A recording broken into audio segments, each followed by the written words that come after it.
Hey guys, this is Jeff from UnleashThePhones.com, and today we're going to talk a little bit about the HTC One. The HTC One is HTC's new flagship phone and it looks beautiful. Now I know I say that about a lot of phones, but the HTC One is really in a league of its own. It's completely made out of aluminium and the screen is a 1080p display, which is gorgeous to look at.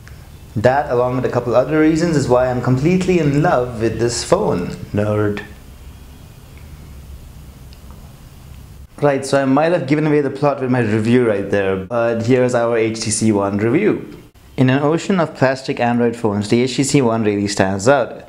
It really is absolutely gorgeous in a slender aluminum unibody with chamfered edges all around and a slightly curved back that makes it very easy to hold and very comfortable to use. Measuring 137 by 68 by 93 millimeters, it's pretty large with a 4.7 inch screen, but it's still easy to operate and weighs just 143 grams. But I really can't comment enough on how beautifully designed the phone is, with the front and back aluminum plates and two stripes of white plastic at the back, which allows for a better signal. It feels really solid and it definitely looks like it could survive almost anything. Even the method that HTC uses to construct the one is actually pretty insane. It's made from a solid piece of aluminum all around, which takes about 200 minutes of cutting. After that, plastic is injected into the chassis, which is what makes up the antenna bands and the side of the case, which gets machined.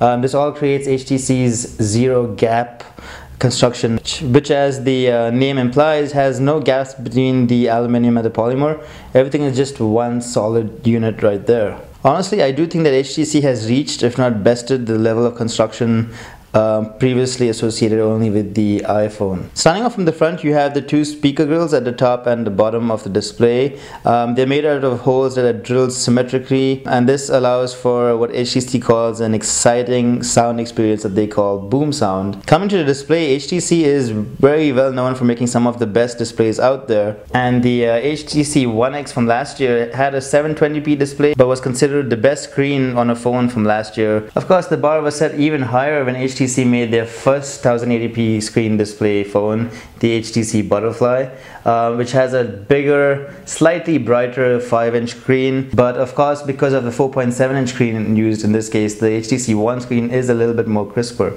The HTC One uses a Super LCD 3 display at a resolution of 1080 by 1920 pixels and is made out of Corning Gorilla Glass 2, which means as a result it's extremely sharp and detailed overall with an insane pixel density of 468 ppi. As such, just with the HTC Butterfly, it's almost impossible to actually find a pixel on the screen. With the HTC One, HTC has definitely proven that they have made some of the best screens on a mobile phone right now, with the HTC One X from last year and the HTC Butterfly, and of course the beautiful screen of the HTC One. If the high resolution doesn't get you, the stunning colors and deep blacks and great contrast will definitely win you over. As you can see, viewing angles are also pretty good and the display doesn't really wash out. It's also very easily usable in outdoor sunlight, though there is a bit of reflection off the panel. I would say this is definitely the best screen on a mobile phone right now. Above the display you have a 2.1 megapixel wide-angle front-facing camera, which is great for portrait shots of you and your friends and can also record video at a 1080p resolution. There's also the ambient light sensor and proximity sensor towards the left side, and there's this tiny notification light hidden at the top. Below the display, you'll notice that there's an entirely new button layout, where instead of having the 3 buttons that HTC uses on their other Android phones, you actually now have 2 buttons, a back button right there and a home button. The home button actually works very similar to how it works on the iPhone. You can press it once to get back to the home screen, double tap it to bring up the multitasking menu, where you can just slide up to close each individual app. And of course, if you long press the home button, you will be taken to Google Now, which will show you more details depending on how you set it up.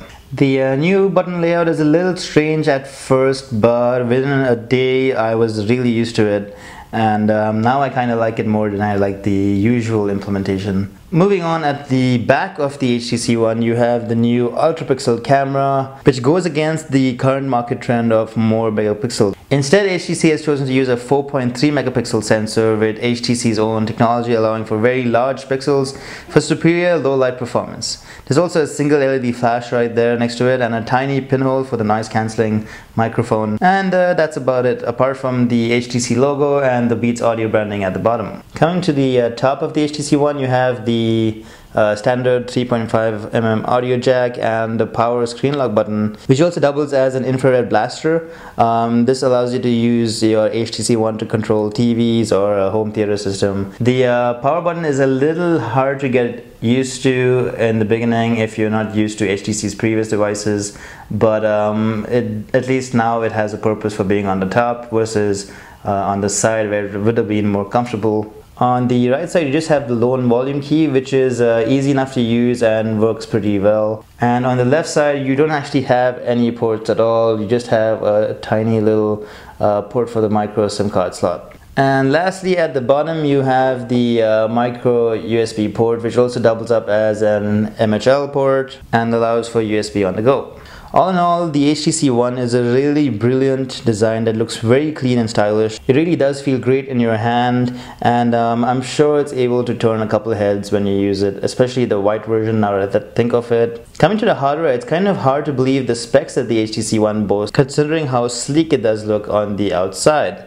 The HTC One features a Qualcomm Snapdragon 600 chip, which features the new Crate 300 quad-core processor clocked at 1.7 GHz with 2 GB of RAM and an Adreno 320 GPU to handle all the graphics. All that together means that everything is super smooth and there's no lag as such, as you can see, and everything from opening up apps to just browsing around the UI is very quick. Of course, if you want benchmark results, you can check out the post over Unleash the Phones. You get the HTC One in two versions. Basically, you have the 32 GB version, which is what I'm using right now, but you also get the 64 GB version as well. There's no micro SD card slot, unfortunately. In terms of connectivity, you have Bluetooth version 4 with A2DP, you have Wi-Fi, Wi-Fi Direct, DNA, and micro USB version 2 with the MHL port. There's also the aforementioned IR blaster at the top, which allows you to control your TV.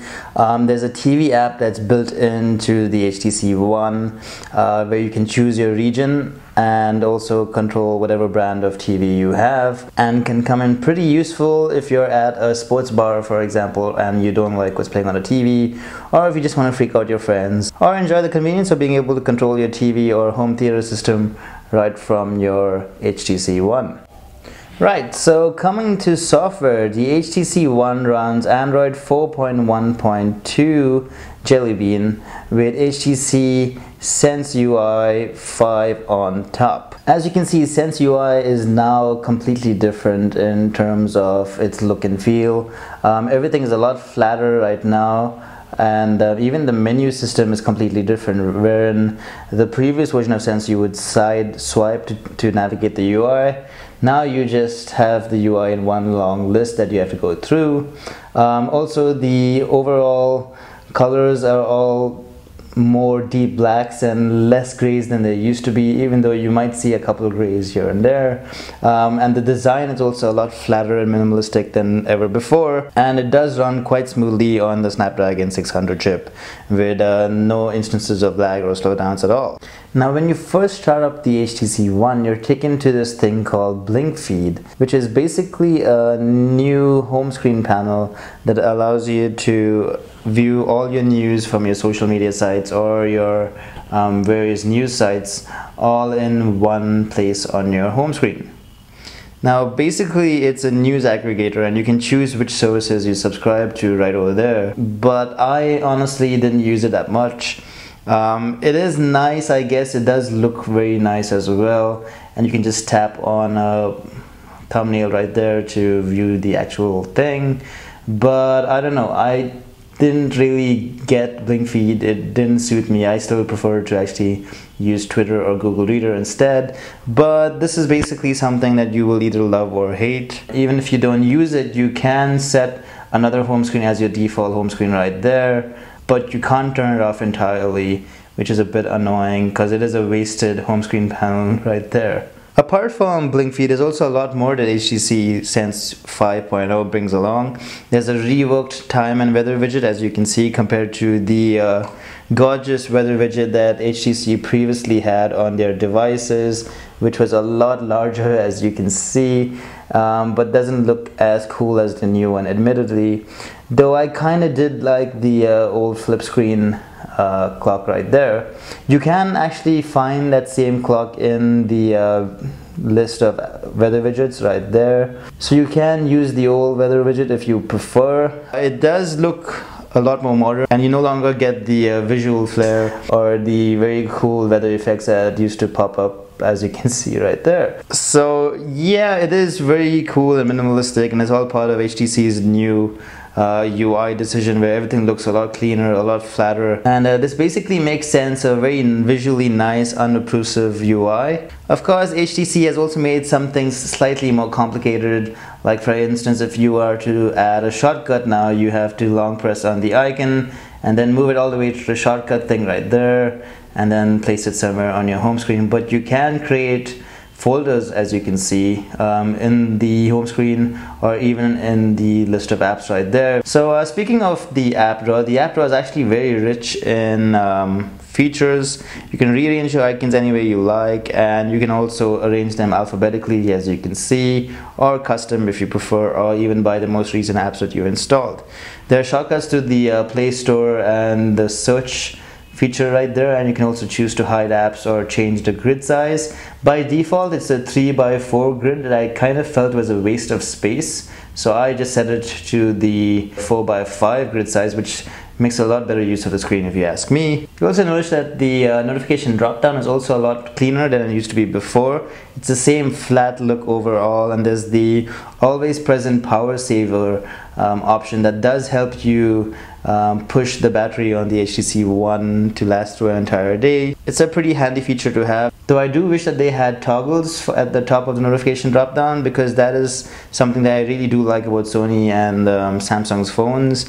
But you can always install an app like Widgetoid, which will bring the toggles back. Coming to text input, the Sense keyboard is a lot better now than previously before. You also have a nice little swipe feature there, where you can just glide from alphabet to alphabet. Even the keyboard has gotten the new look, which is a lot flatter and cleaner overall, and it's also a nice fun typing sound. Coming to internet browsing, you do have Google Chrome available, but you also have HTC's own internet browser as well. HTC's browser does have Flash support. The browser does basically everything you want it to, so no complaints as such. Scrolling and zooming out is really lag-free and definitely a nice experience, and it all looks gorgeous on that 1080p screen. Coming to multimedia, HTC's 4.7-inch 1080p display is a huge asset to playback video, but I do like the music player, which also has gotten the new look as well, and it now looks very clean and minimalistic and still retains all the functionality from the music player before. You can sort your music by albums or by playlists or artists, etc. And of course, the boom sound speakers are really loud. Not only are they just loud, but they sound amazing. It's really nice, high quality music coming through these speakers, and there's also a nice fun little visualizer that you can see right there. So the visualizer will also show you lyrics that as the song plays, which is pretty cool. Overall, I really do like the music experience of the HTC One. It's loud. You can use it on a picnic, for example, or to fill a small room. Definitely the best speaker I've heard on a mobile phone so far. The two speakers also have a built-in amplifier, which allows you to pump out 93 decibels of loudness. There's also a couple Beats audio implementations gone in that makes music sound fantastic, both on the loudspeaker and wire headphones as well. Alright, and coming to the camera, no doubt one of the most hyped up features of the HTC One is its ultra-pixel camera. Basically, ultra-pixel is a fancy new name made up by HTC for their 2-micron pixels, which are larger than what you get from most other smartphones. The sensor is the same size as rival camera modules, but in this case it's only being used for 4.3 megapixels instead of 8 or 12 megapixels. And if all that wasn't enough, you also have a backside illuminated sensor which has a very wide f2.0 aperture. This all works out pretty well for the HTC One. Coming to image results, you can see the images right over on the blog. I was actually very happy with the results from the HTC One camera. Dynamic range was pretty good and images turned out sharp with rich colors and solid details in sunny conditions. On a cloudy day, the HTC One camera sensor does allow more light in, which does brighten up images pretty well and makes a huge difference compared to your average smartphone camera. And in low light conditions, images were pleasantly noise free most of the time, but colors do tend to be washed out once in a while. I would say it's equal to, if not better than, the camera from the Nokia Lumia 920, but we do have a comparison over it on the site, so do check out unleashthephones.com for a better idea right there. The camera itself is really completely lag free. You can just tap the camera button and it will take a picture right there instantly, as you can see. You can also record video and take a picture while recording video, which is a very cool thing to do. You also have a very nice 2 megapixel f2.0 wide angle 88-degree front facing camera that comes in very useful and does allow for some very cool portrait pictures of you and your friends versus the stingy front-facing camera that most camera phones have nowadays. The camera interface is also completely different now compared to previous versions of HTC Sense. You have the HTC Zoe feature available right there that you can basically use to take about 1 second of video before you hit the camera button and another 3 seconds after, so that basically you can choose a frame from the picture that you took, which allows you to choose that right moment and can come in pretty handy as well. All in all, the camera on the HTC One isn't perfect, but it's more than enough to be your new go-to camera. Of course, we do have more camera samples over on the blog, so you can check that out for a better idea. Now, if all that wasn't enough, there's also one very cool feature called HTC Share. Now, HTC Share is actually a very cool feature. It automatically stitches your video and images all together and uploads it to HTC's site, but there's also a very cool highlight reel video that you can see right there that's automatically made for every event that you have in your camera album. Basically, when you go from one place to another and take pictures, the HTC One creates new events based on your location data and stitches all the images from that event into one very cool highlight reel that you can create, that is actually automatically created, as you can see. And you can also notice that the thumbnails are all animated as well, and it does look very cool. I'm a big fan of the highlight reels feature. You can basically also choose the soundtrack and the effect. We also have more examples of that on the site, so you can check that out as well. It is definitely one of my favorite features of the HTC One. All in all, the HTC One definitely has the best camera on an Android phone so far, and I definitely was very happy with the results. Coming to call quality, the HTC One does a really good job at calls. The sound coming in from the top earpiece is very loud and clear, and folks on the other end of our call said that we sounded natural, so no complaints as such. Most of this is thanks to the dual microphones for noise cancellation, which does do a very good job of blocking out the ambient noise. Coming to battery life, the HTC One features a 2300 mAh battery that, as you can guess, is non-removable. I was able to push the battery from 7 o'clock in the morning till about 11 o'clock in the night before it gave up. And don't forget, there's also a very cool power saving feature right there that really does do a lot to push the battery. So to conclude, the HTC One is by far the best Android phone I've ever used. I haven't been this excited about a phone in a very long time, and it really is a beautiful phone. I definitely think HTC has bought their best with the HTC One, and it's a brilliant phone in almost every single aspect. The aluminium body is gorgeous and fits really comfortably in your hand. The screen isn't too large, so it's uncomfortable. The 1080p resolution looks gorgeous on that screen. The screen itself is really beautiful with deep blacks and nice vivid colors, and the Snapdragon 600 processor means that you'll never ever see lag on this phone. The ultra pixel camera is also a nice bold move by HTC, and while the results won't blow you away like the camera on the PureView 808, it's definitely the best on an Android phone so far, and the fun additions of HTC Zoe and the highlight reels definitely makes this a very social phone from that aspect. I'm not entirely sold on Blink Feed though. It doesn't really do anything for me, so what's not to like? The HTC One is definitely the best Android phone out there in my opinion. It's powerful, beautiful, and excels in almost every aspect, and honestly I don't think there's anybody who would regret picking up the HTC One. It's been a while, but HTC finally has a hit on their hands. But hey, don't just take my word for it, check out the detailed review over at unleashthephones.com. We have benchmarks and camera samples and a lot of pictures up there. And as always, if you guys have any questions about the HTC One, do let me know right in the comment section below. And as always guys, don't forget to hit that subscribe button because that's the cool thing to do. And yeah, that's about it. Thanks for watching guys.